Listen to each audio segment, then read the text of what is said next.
Hello. Hello, வணக்கண்ணா. யாரு? சந்திரன் தானே பேசுறது? ஆமாம், யாரு? மார்க்கெட்டில் வாழைக்காய் மண்டி. ஆமாம் ஆமாம். வாழைக்காய் மண்டி. சாப்பிட்டாச்சாண்ணா? சாப்பிட்டாச்சு. யார் பேசுறீங்க? நான் சங்கர் பேசுகிறேண்ணா. கொத்தனார் வேலை மிஸ்டர் சங்கர். சங்கரா? வெட்டிங் ஃபங்க்ஷனுக்கு வாழை கொலை எல்லாம் எடுத்துன்னு போனோமா இல்லையா? எந்த ஊர்லேருந்து பேசுறீங்க? இல்லைண்ணா, ஒரு பில்டிங்க்கு வந்துட்டு பூஜை செல்லான்ட்டு வாழை கொலைன்னு எடுத்துன்னு போனோமா இல்லையா? நாங்கள் வந்து எந்த ஊர்லேருந்து பேசுறீங்க சொல்லுங்க. அங்கே தமிழ்நாட்டில் ஆ சின்னுகாத்தி ஆ இல்லையா? சொல்லுங்க. அதான் சாப்பிட்டேண்ணா.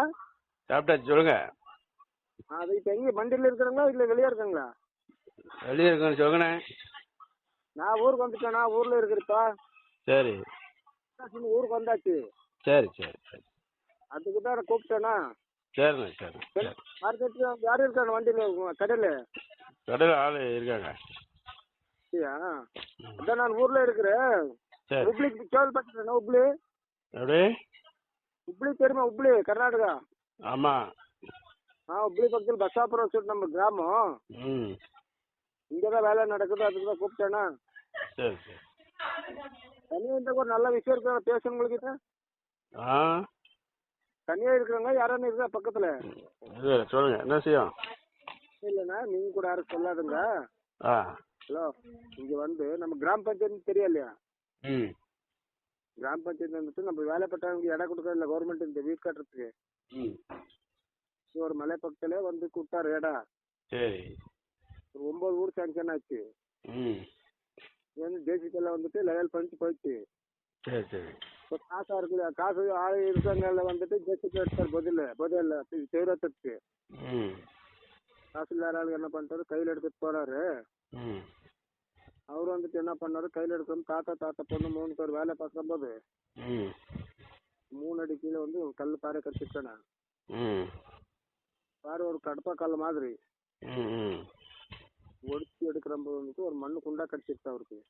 ம் இதில் வந்துட்டு என்ன பண்ணிட்டாரு அவரு, அது வந்து மண்ணு குண்டை எடுத்துட்டு போய் வீட்டில் எடுத்துட்டு போயிட்டு பூஜை பண்ணிட்டு பொறுத்து பார்த்துருக்காரு. ம் அதில் வந்து ஒரு 3 கிலோ 800 கிராம் தங்கம், ஒரு 1.5 கிலோ வெள்ளி கட்டிருக்காரு அவருக்கு. ம் ஒரு 10 வயசு பையன் கூட தெரியாத மாதிரி வீட்டில் வச்சு பூஜை பண்ணிருக்காரு. ம் அவர் வந்து எங்கள் அப்பாவுக்கு தெரிஞ்சாரு. சரி. வந்து சங்கர் கொஞ்சம் வீட்டுக்கு அனுப்புறப்பான்னு சொன்னார் அவர் தாத்தா. ம் போய் பொருள் எல்லாம் கண்டமா காமிச்சாரு. பார்த்து யாருக்கு சொல்லாதப்பான்னு சொன்னாரு. ம் சரின்னு சொல்லிட்டு நான் இந்த மாதிரி பார்த்து யாருக்கும் சொல்றதுக்கு முடியாது, நமக்கு தெரிஞ்ச ஆளுக்கு. ம் எனக்கு 2 பீஸ் கொடுக்குறேன் தாத்தான்னு கேட்டு கொடுத்தாரு. சரி சரி.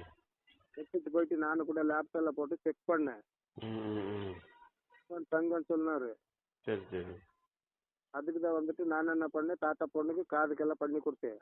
ம் பண்ணி கொடுத்து யாருக்கும் சொல்லாதுங்க. ம் வந்துட்டு பாலைவானுங்க எல்லாரும் இருக்கிற மார்க்கெட்ல அண்ணன் இருக்கிறார், ஒருத்தர் தெரிஞ்சால விசிட்டிங் கார்டு கொடுத்துருக்காரு. ம் கேட்டு பார்க்குறேன். அவர் என்ன சொல்றாங்கன்னா, காசு சேர்த்து கொடுக்குற தேவையில்லை, ம் வந்து பொருள் பார்க்கட்டப்பா கண்டுறம்பா, ம் பார்த்துட்டு கொஞ்சம் ஷாப்பில் எடுத்துட்டு போட்டு ம் எடுத்துட்டு போயிட்டு அவரு கூட செக் பண்ணிக்கணும் இல்லையா? நல்ல முடி நடத்துறதுக்கு ஒரு 1/2 கிலோ 1 கிலோ வியாபாரம் பண்ணிக்கிட்டுன்னு சொல்றாரு. அவருக்கு எங்க அப்பாவுக்கு தெரிஞ்சாள் அவரு. அவருக்கு ரேட் பத்தி எதுவுமே தெரியாது. ம் வந்து பொருள் பாருங்க, பார்த்துட்டு கொஞ்சம் சாம்பிள் எடுத்துட்டு போயிட்டு செக் பண்ணிட்டு அப்புறமா என்னன்னாக்கா ரேட் பத்தி நான் பேசுவேன். 1/2 கிலோ 1 கிலோ வியாபாரம் பண்ண மாதிரி.